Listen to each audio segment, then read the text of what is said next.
Hello, in this video we're going to go over this quadratic polynomial problem. Suppose p of x is a quadratic polynomial satisfying absolute value of p of 0 and absolute value of p of 1 and absolute value of p of negative 1 are all less than or equal to 1.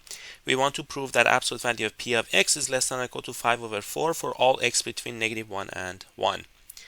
So I will tell you how I approached this problem and how I ended up with a solution. Some of the stuff I'm going to talk about is not going to be used in the actual solution, but I think these are all pretty educational. So the first thing that I did was I plugged in the values of 0, 1, and negative 1 to see what I get. So if I plug in 0, I get absolute value of c less than or equal to 1.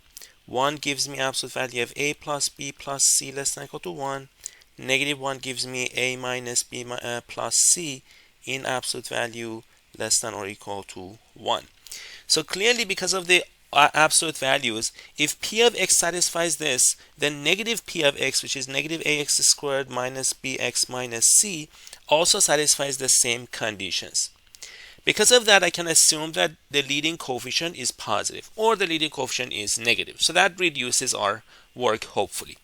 The second thing that I notice is that if I look at p of negative x, that is ax squared minus bx plus c.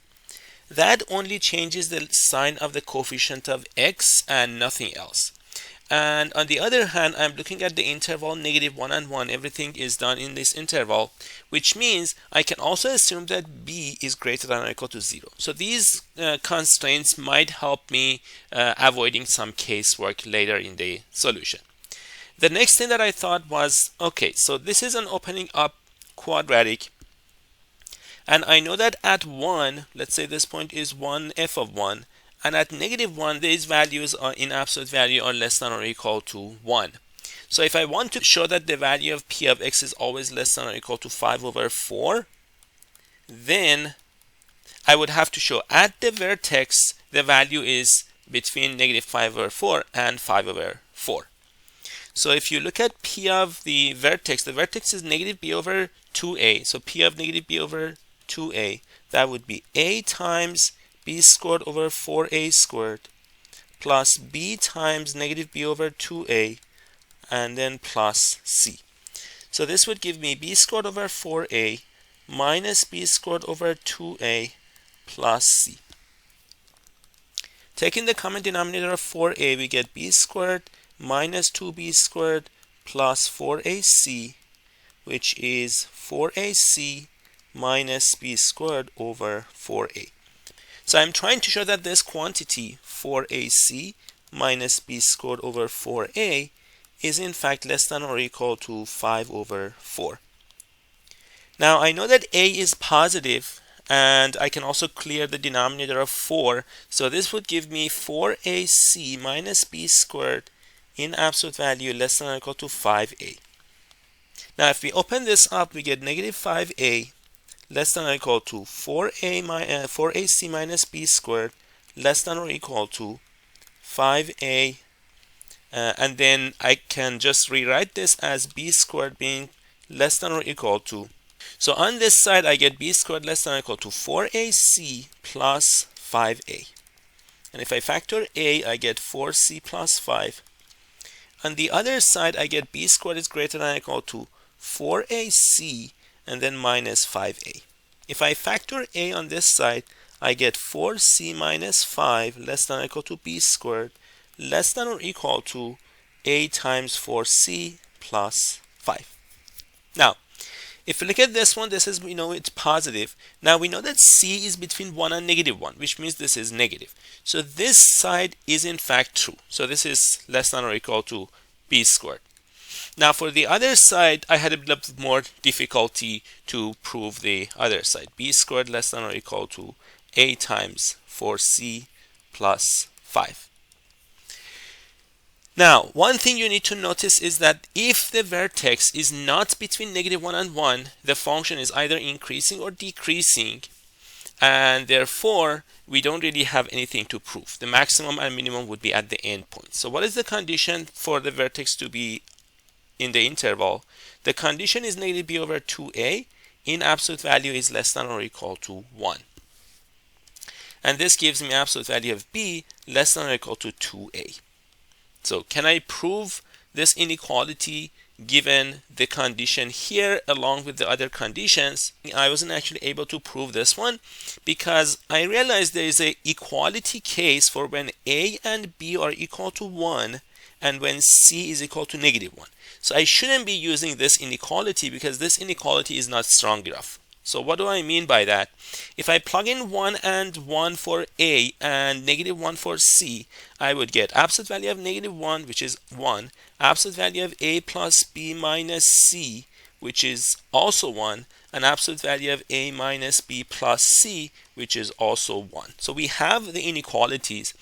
If we look at the quadratic, which is x squared plus x minus 1, this quadratic is in fact x plus 1/2 squared, if we complete the square, minus a quarter minus 1. And this quantity in absolute value is x plus 1/2 squared minus 5/4. And it is pretty easy to see that this is in fact less than or equal to 5/4.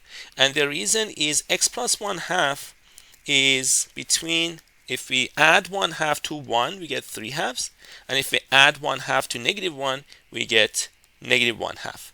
So what that means is x plus 1/2 squared is in fact less than or equal to, so if we square this one, we get 9/4, and once we subtract 5/4, we get 1. So the maximum here is going to be in fact 5/4, because x plus 1/2 squared minus 5/4 is between -5/4 and 1.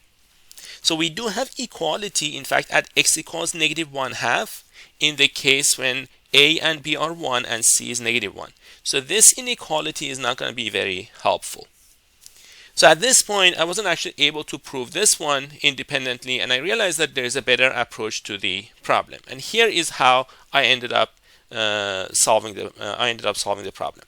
So looking at the inequalities that they gave me, my goal is to go from here to ax squared plus bx plus c less than or equal to 5/4, and for every x inside the interval -1 to 1.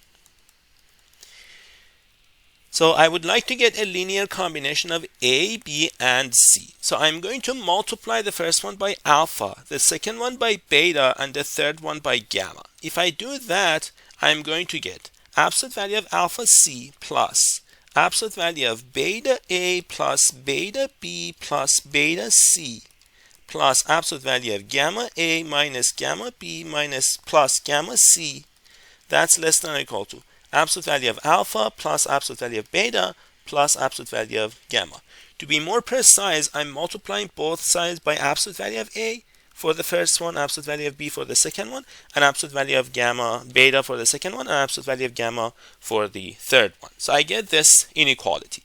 Now, using triangle inequality, I can say that this guy is greater than or equal to absolute value of alpha plus beta plus gamma C, beta plus gamma A, and finally beta minus gamma B.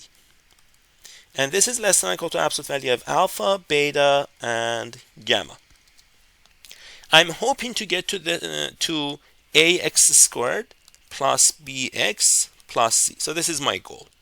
So let's see if we can come up with the coefficients to be the corresponding coefficients. So I would like to have beta plus gamma to be x squared, beta minus gamma to be x, and alpha plus beta plus gamma to be 1. If I do that, then hopefully I can get this side to be less than or equal to 5/4. Let's see if that is possible. Beta would be x squared plus x over 2 if we add the first two equations, and gamma would be x squared minus x over 2. Plugging that into the last equation, we get alpha is equal to 1 minus the sum of these two, which is x squared. So that tells us that absolute value of p of x is less than or equal to 1 minus x squared, which is absolute value of alpha, because in fact 1 minus x squared is positive.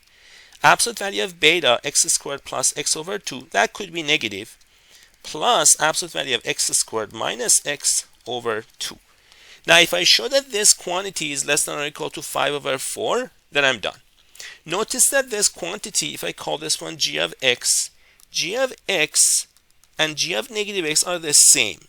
So I can assume that x is in fact positive. So assume x is in fact non-negative. In that case, g of x becomes 1 minus x squared, and of course x is also less than 1 or equal to 1. So I already know this. Plus x squared plus x, since x is non-negative, can be taken out of the absolute value. And since x is less than or equal to 1, x is larger than x squared, or perhaps equal. So we get that. So this is equal to 1. X squared cancels. We get 1 minus x squared plus x. Now let's complete this square and see what we get. So we get 1 minus, this would be x minus a half squared. If I complete this square for x squared and minus x, if I factor negative sign, I get x squared minus x. Complete this square, we get this, and then I have to add 1/4. So this is going to be 5/4 minus x minus 1/2 squared, which is in fact less than or equal to 5/4. So this tells me that in fact absolute value of p of x is less than or equal to 5/4. If you like this video, feel free to check out the rest of the videos on my channel and subscribe to the channel. I will see you in the next video.